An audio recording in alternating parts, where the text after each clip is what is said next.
અમરેલી જિલ્લાના બગસરા શહેરમાં કન્યા શાળા વિસ્તારની અડચણરૂપ દબાણો પર નગરપાલિકા દ્વારા ડિમોલેશન હાથ ધરાયું હતું।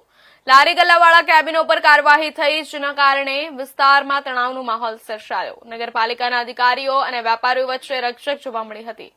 ચુસ્ત પોલીસ બંદોબસ્ત હેઠળ ગેરકાયદેસર દબાણો હટાવવામાં આવ્યા હતા। નાના વેપારીઓએ અન્યત્ર જગ્યા ફાળવવાની માંગ કરી હતી। આ ઘટનાથી આ વિસ્તારમાં રોજીરોટી પર આધાર રાખતા નાના ધંધાર્થીઓ માટે ગંભીર સમસ્યા ઉભી થઈ છે।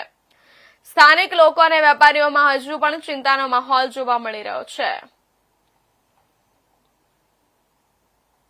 આજ રોજ બગસરામાં જે કન્યા શાળાની આજુબાજુમાં દબાણો હેઠેલા છે તે માનનીય પ્રાંત સાહેબ બગસરા દ્વારા સૂચના મળી આવેલ જે મુજબ નગરપાલિકાની ટીમ, તાલુકા એક્ઝિક્યુટિવ મેજિસ્ટ્રેટ તેમજ પોલીસ સ્ટાફ દ્વારા સંપૂર્ણ સંકલનમાં રહી અને આજે કન્યા શાળાની આજુબાજુમાં જે કાચા દબાણો હતા તે સંપૂર્ણપણે હેઠેલ છે।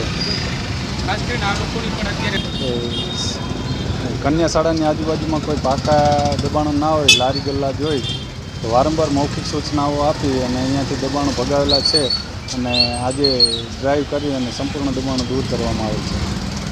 ના, અહીંયાથી જે લારીઓવાળા છે તે બીજા લોકોને કોઈ અડચણ ઊભી ના થાય તે જગ્યાએ વ્યવસ્થિત રીતે પોતાની જગ્યાએ પસંદ કરી અને પોતાની રોજગારી કરી છે।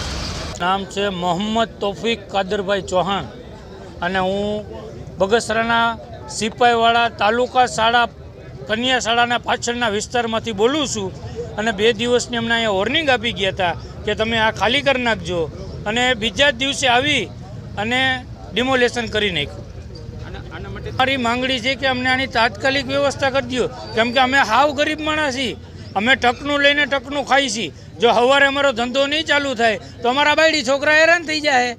ઘરમાં અત્યારે બધાને મા બાપને બધાને દવાઓ ચાલુ હોય, બધા અહીંયા નાના માણસો છે, રેકડિયું ધારક છે, એને અત્યારે નડવાની વાત છે। આખા ગામમાં દબાણ તો છે જ, પણ ખાલી બગસરા વિસ્તારના સિપાહીવાળા તાલુકા શાળાના કન્યા શાળા પાછળ જ કેમ દબાણ આવ્યું ભાઈ? એ જ કેમ નડ્યું? આ ચીફ સાહેબને રજૂઆત કરો તમે તાત્કાલિક, અને હાંજે અમારા ધંધા તાત્કાલિક ચાલુ કરાવો। હાંજે અમારો ધંધો ચાલુ નહીં થાય તો અમે આત્મવિલોપન કરો।